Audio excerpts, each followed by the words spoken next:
It is a privilege today to introduce you Senator Tim Scott. He's the first Afro-American elected to the U.S. Senate in South Carolina. Tim Scott is leading a new generation of Republicans.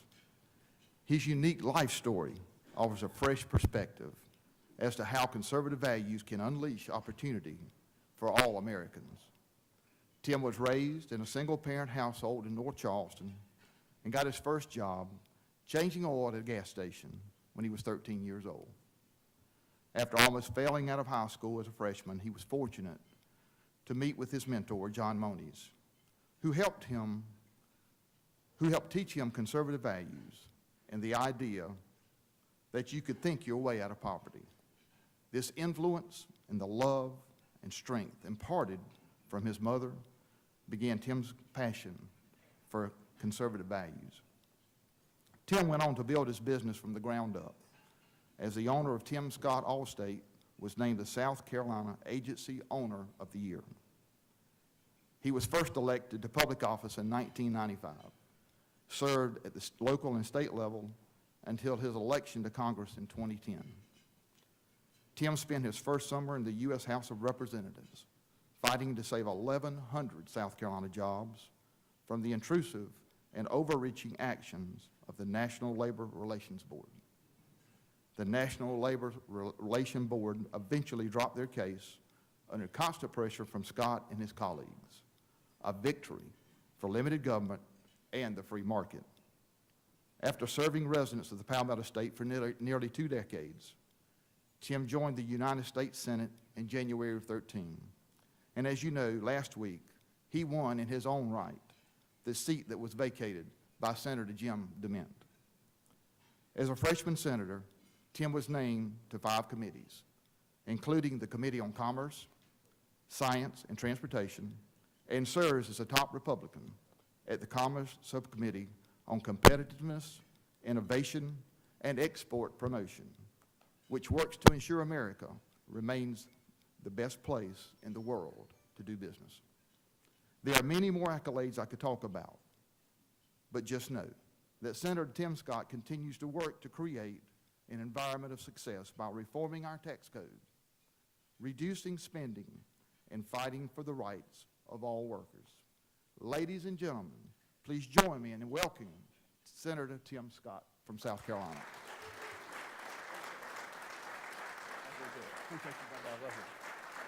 Thank you very much. Well, I was listening to the introduction, and he said I had a wonderful mentor, and I did. John Moniz from Chick-fil-A is a great guy, and I had a mother who has love, and with love and strength, she led me in the right way. She was strong. She was very strong. As a matter of fact, her right hand was very strong.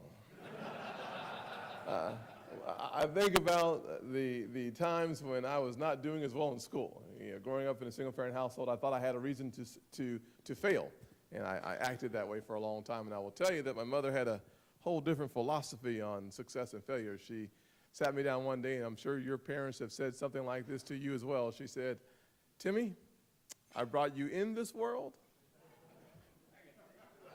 Exactly. I can take you out. And she tried on 2 occasions to take me out. So I know my mother loved me, but she was very strong. I won't say her weapon of choice, because these days we see those who are abusing their kids and that kind of stuff. And my mother believed that love sometimes comes at the end of a switch.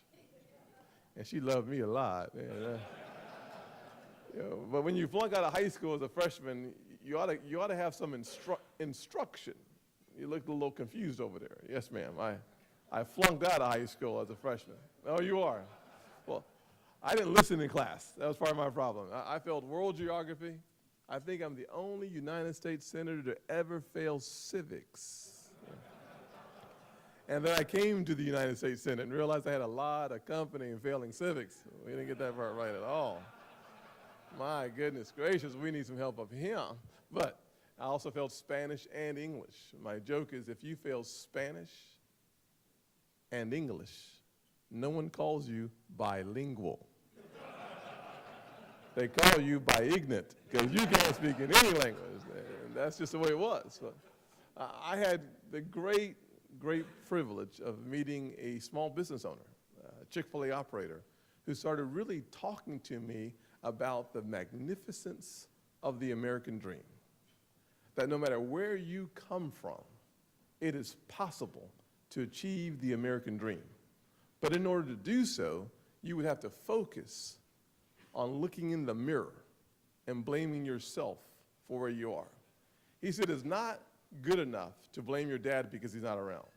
It is not good enough to blame your mom because she's working 16 hours a day, 3 days a week, and 8 hours a day the other 2 days a week. It is simply not good enough to look for someone else to blame. But if you're going to succeed, it will start by taking responsibility. And as I look around the room at small business owners, y'all understand what it means to take responsibility. I was fortunate. I followed my mentor's advice and went into business for myself and started an Allstate insurance agency from scratch and knocked on a lot of doors like yours, asking for business. I know that there are over 250 small business owners who have car lots, car dealerships throughout South Carolina. And I went to as many as possible looking for opportunities to start a conversation. Remarkable it was, I learned a very simple lesson, that the more I asked for help, the more I knocked on those doors, the luckier I got. One of the blessings of being an American is that we start off at the top of the hill.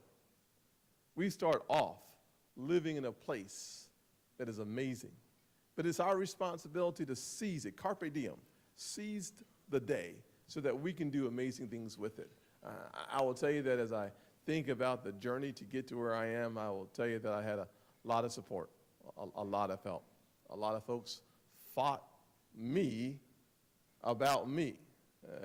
Said it the way I meant it too. They fought me about me. They had to convince me at some point in my life that the pain and the agony would be worth it. And because of their diligence, because of their tenacity, I've been able to achieve some things, not because of my own work ethic alone, but because others came along with me. It's kind of like having employees. If you get the right ones, they can help your business grow. If you get the wrong ones, you got to show them the pink slip and show them the door. Because it's too hard to pay higher taxes, to deal with higher regulations, and to continue to hire more people. That is not a formula for success. And as I entered into public service back in the 90s when I had an afro, I pulled all my hair out since those days. I'll tell you that the taxes continue to go up. And we have to continue to fight to bring them back down because the job creators find it more difficult to create jobs when you're paying higher taxes. We as job creators find it more difficult to deal with higher regulations and hire more people. And so my formula for success as a public servant is a simple one. Can we get government out of your way? And the answer is yes. Should we? The answer is absolutely yes. How do we do that? Well, we start by talking about the simplification of the tax code because it is convoluted. A fair and flat tax would serve most of us very well. Second thing we do is look at the notion of responsible regulations. My opinion, we have irresponsible regulations. I looked at the deal that we are working with the Chinese. The president announced a climate deal. Have any of y'all read the news about that? So we start yesterday, and the Chinese start 16 years from now. Not responsible regulations. I know you guys are a fan of the Marketplace Fairness Act. I know you guys love that a lot. Oh, sorry, wrong audience. Excuse me. Yeah, I voted against it as well because it just wasn't fair. It certainly was not fair. So when I look at the regulatory environment that exists, when I look at the legislative priorities of my friends on the left, it simply has not created an environment that is conducive for business success. I look around the room and I've talked to some of y'all, and what I've realized very quickly is that you have passion for the people that you work with. You have passion for this notion of making a profit, and you have passion for doing it right. I want to make sure that the government is there to serve you and not to cripple your business. And to the extent that I can be helpful on that pursuit, count me in. I'm happy to answer any questions that you may have. Thanks for your time and your attention.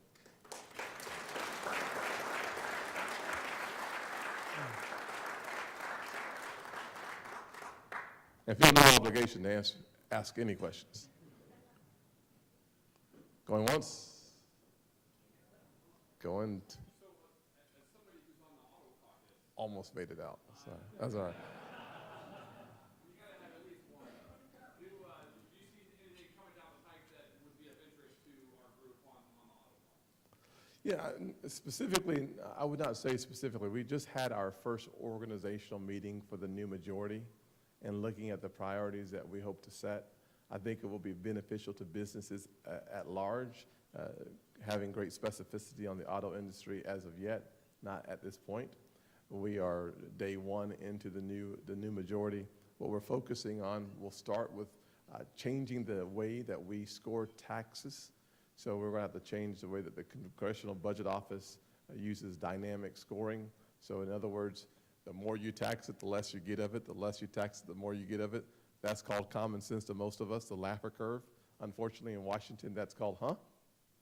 It just doesn't work very well. So we're going to try to change that dynamic so that we can actually have a serious conversation about reducing taxes, allowing for repatriation, also looking at responsible regulations, tweaking the regulatory environment that we currently have so as to make it more attractive for people to go in business and hire more folks without the fear that the federal government and or state government's coming after you when you do so. So we'll have a pretty robust agenda. We'll get into the specificity of the agenda probably by mid-December. December the 9th is the next time that we're going to spend a lot of time on that agenda. But we've had many proposals. The good news is we've elected 10 new senators. We've taken blue states and made them red, from Massachusetts to Maryland. We've won governor's offices. We have the highest majority in the House since 1927 or 29. We now have to govern effectively and responsibly and lead from a center-right position. I prefer a little further right. I'm from South Carolina. We believe that everything starts on the right. But the reality of it is the rest of the country is not necessarily red to the roots. Got a little purple in it. So we're going to have to make sure that we navigate the terrain appropriately. Yes, sir. Senator, I certainly appreciate your desire to streamline the tax code, but you've got a number of extended provisions that need to get dealt with by the end of the year, and I can't emphasize how important the tax season is, to business in general and to the automotive business in particular. Could you address, do you think we're going to be able to work through these extended provisions this year and get past them? Yes, sir. I would tell you that Mike Crapo and I have had, the ranking member, and I have had a good conversation about what's going to happen during this lame duck season. The chances are about 95%, according to Senator Crapo, that we will take care of the extenders and solve that problem very quickly. I know that many of us buy our cars with our tax returns. I understand the importance of that. My first purchase many years ago, at least 10 years ago, when I bought my first car, I was about 23 years old. That makes me 33 right now, right? Yeah. It ain't that funny. It's just not that funny, okay? It was a 34. I like her. I talked to her afterwards. Anyways, so it was a 1981 Chevy Chevette with no AC in Charleston, South Carolina. I had to open the door to stop the car. Yeah. I'll tell you that I used it cost $550, by the way. I used my tax return to pay for half the car and borrowed the other half from my friends who wanted to ride in the car. But so I certainly know that what we do from a tax perspective has ramifications, some unintended consequences, and some positive things that can happen as well. So the tax extenders package is safe for this year. What we're looking at for 2015, or the 114th Congress, is a more robust panoramic view of taxation as we know it, and how do we guide the country in a direction where we can simplify the tax code and at the same time preserve some of the deductions that are very important, like the charitable deduction, home mortgage deduction as well.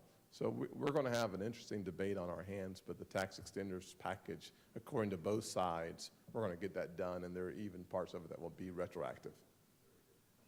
Yes, sir.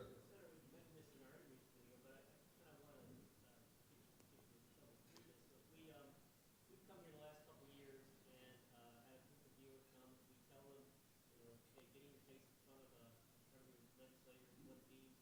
your perspective as senator, what does it mean to have a group of dealers from all over the country that come talking about their concerns? Well, I think when you look at the folks coming from across the country, one of the important aspects for me as a small business owner, it reminds me of why I do what it is that I do.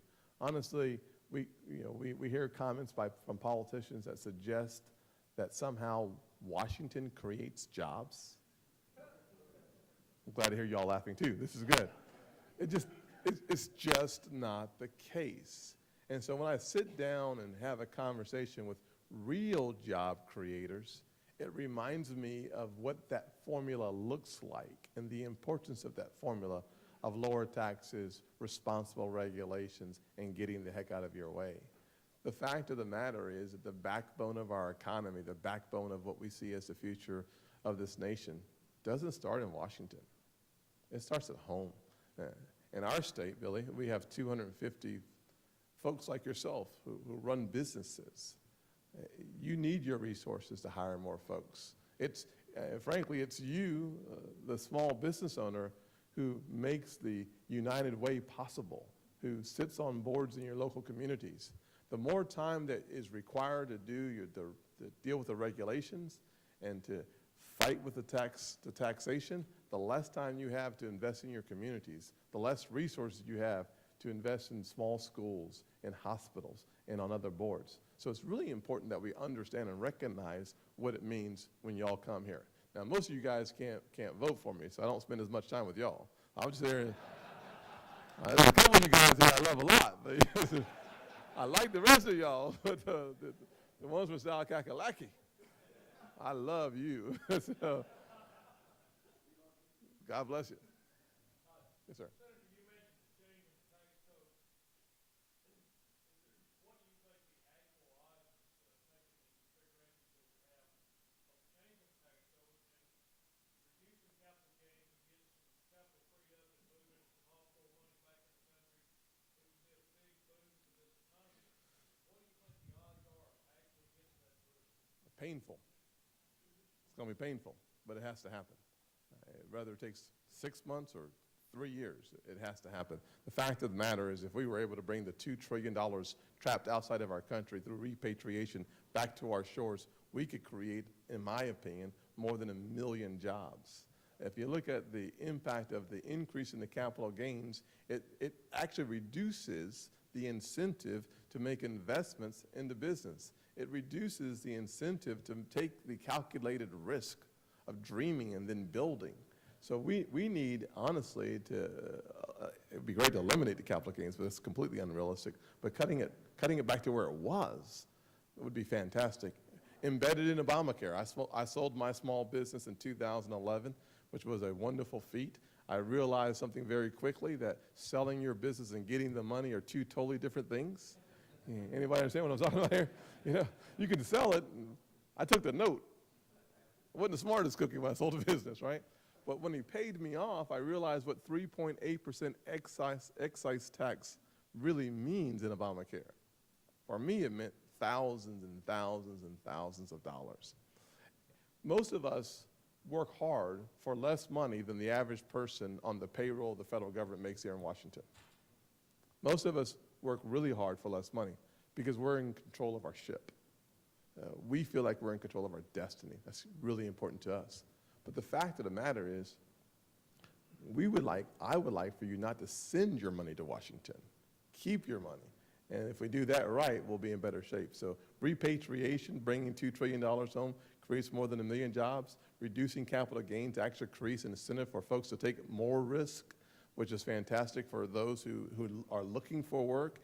And then a flatter, simpler tax code would do damage to the IRS, which I kind of like, makes me smile, makes me happy inside. So those 3 basic steps could do wonders for our economy. You throw in the energy economy that's heading our way, we could see 4 or 5 million new jobs in our country, in addition to the 4 million vacancies that we have. If we had the skills to fill them in our shores, we'd be in really good shape. Gotta go. All right, y'all take care. Thank you.